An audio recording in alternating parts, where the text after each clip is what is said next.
자, 주택을 담보로 해서 은행에서 대출을 받아보신 분들은 아시겠지만 이 반공제라는 것이 있습니다. 자, 반공제라는 것은 이 주택을 담보로 해서 그 은행에서 대출을 받을 때 이용 가능한 주택담보대출 한도에서 그 주택 임차인들의 소액보증금을 공제하고 돈을 빌려주는 것을 말하는데요. 자, 이것을 뭐 방빼기 또는 뭐 소액보증금 공제라고도 이렇게 표현하고 있습니다. 자, 여기서 이제 담보라는 것은 뭐 일반적으로 저당권 설정이나 근저당 설정을 말하는데, 우리가 현실적으로는 그 저당권보다는 거의 대부분이 이제 근저당권을 설정하고서 대출을 받는 것이죠. 자, 그리고 이제 반공제가 특히 문제가 되는 것은 한 주택의 방 개수가 많고 여러 가구가 있어서 그 여러 세입자들이 사는 단독주택 내지 다가구 주택의 경우입니다. 물론 이제 일반 다른 주택, 뭐 아파트라든가 뭐 빌라 이런 뭐 다세대 주택이라든가 이런 경우도 이제 반공제에 문제가 있는 것이죠. 자, 그 주택을 담보로 돈을 빌려주는 은행의 입장에서는요, 나중에 그 집이 경매로 넘어가게 되면은 이 세입자의 그 소액보증금에 대해서는 권리순위에 관계없이 설령 그 근저당권자인 은행보다 후순위 세입자라 하더라도 이 경매로 인한 매각대금에서 은행보다 먼저 우선적으로 소액보증금에 대한 배당을 받아가기 때문에, 자, 은행이 주택을 담보로 대출을 해줄 때는 그 주택의 시세나 가치를 먼저 평가하고 또 그 집값에서 미리 반공제를 한 그 주택의 가치 범위 내에서 그 주택을 담보로 잡고 돈을 빌려주는 것입니다.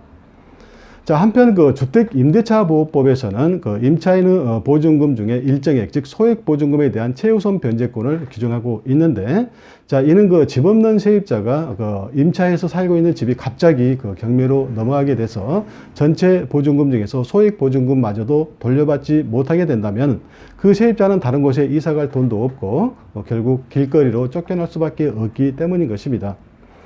자, 이 소액보증금은 그 지역마다 그 기준이 다르고요. 또 보호되는 소액보증금 그 금액도 다르죠. 이 주택임대차보호법 시행령에 의하면은 그 서울시 같은 경우에는 뭐 임대차보증금 1억 2천만 원 이하의 세입자에 한해서 이 3,700만 원까지의 그 소액보증금을 권리순위에 관계없이 최우선 순위로 보호를 받고 있습니다. 자, 참고로 그 소액보증금은 몇 년에 한 번씩 그 상향 조정되고 있는데요. 그 시행령을 개정해서 조만간 그 주택임대차보호법 시행령 개정을 통해서 이 소액보증금을 더 올려서 상향 조정할 예정이라고 금년 얼마 전이죠. 금년 3월 3일 날 입법 예고되어 있는 상태입니다. 자, 그 시행령 개정안에 의하면 서울시 같은 경우는 보증금 그 1억 5천만 원 이하의 세입자에 한해서 보증금 5천만 원까지 그 소액보증금의 보호를 받는다고 합니다. 자, 은행이 반공제를 하고 주택담보대출을 해주는 경우에 그 주택담보대출 한도는 이 주택의 시세에 LTV를 곱하고 반공제 금액을 뺀 금액을 한도로 해서 대출을 해줍니다. 자, 그리고 여기서 이제 반공제 금액은 이 소액보증금의 방 개수를 곱한 금액을 말하는 것입니다. 자, 그리고 이 계산 공식은 뭐 DTI 및 그 기타 사항을 감안하지 않는 공식인 것입니다. 자, DTI라는 것은 다 아시겠지만 그 대출받는 사람의 연간 총소득에서 연간 대출 상환액이 차지하는 비율을 말하는 것이죠. 그리고 LTV라는 것도 다 아시겠지만 이 주택담보대출 비율, 즉 집 시세에 대한 대출 비율을 말하는 것이죠. 자, 예를 들어 본다면 그 은행에 9억 원짜리 주택을 담보로 잡히고서 대출을 받고자 할 때 이 LTV, 즉 주택담보대출 비율이 60%라면 이 대출을 받을 수 있는 최대 금액은 5억 4천만 원이 되는 것이죠. 자, 그런데 이 LTV는 그 지역이 비규제 지역인가 아니면 투기 과열 지구인가 아니면 조정 대상 지역인가에 따라서 다르고요. 또 주택 시세에 따라서도 다릅니다.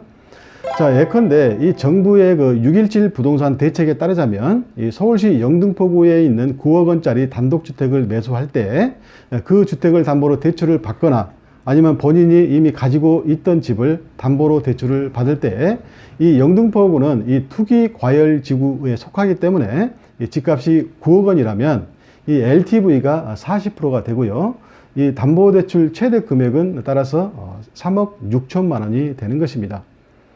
자, 그리고 이제 여기서 이제 반공제를 해야 되겠죠. 그래서 이제 반공제를 아무튼 해야 되는데, 자, 여러 세입자가 살고 있어서 총 반공제 금액이 1억 6천만 원이라고 가정을 한다면 이 집주인이 담보대출을 받을 수 있는 대출 한도액은 2억 원이 되겠죠. 자, 거기에 이제 뭐 DTI까지 감안한다면 대출 한도는 더 줄어들 것입니다. 자, 아무튼 그 주택담보대출 한도 금액이 2억 원인 경우에 이 집주인이 실제로 2억 원까지 대출을 받는다고 한다면 이 부동산 등기부에 등기되는 근저당권 설정 등기는 이 대출 이자나 뭐 경매 비용 등을 감안해서 이 대출 한도액 2억 원의 120%인 2억 4천만 원이 채권 최고액으로 등기가 될 것입니다. 자, 물론 그 은행 등 제1금융권은 대출 한도의 그 120%까지, 그리고 제2금융권은 대출 한도의 그 130%까지 채권 최고액으로 정하는 것이 일반적인 모습이죠. 자, 지금까지 보셔서 아시겠지만 이 집주인의 입장에서 이 주택을 담보로 많은 대출을 받고자 해도 이 대출 규제에 따른 LTV나 DTI 그리고 반공제 때문에 원하는 만큼의 담보대출을 받지 못하게 되는 것입니다.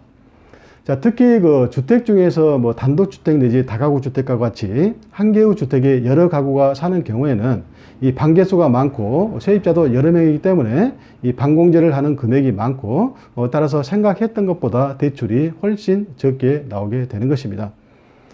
자, 그러나 이제 MCI와 MCG를 이용한다면 반공제 금액을 빼지 않고 대출이 가능한 것입니다. 자, MCI, MCG는 같은 그 보험 상품인데요. MCI는 서울보증보험에서, 그리고 MCG는 한국주택금융공사에서 시행하고 있습니다. 자, 이 두 상품 모두 주택담보대출 시 이 반공제를 하지 않고 LTV 한도에서 대출을 받을 수 있게 해주는 상품입니다.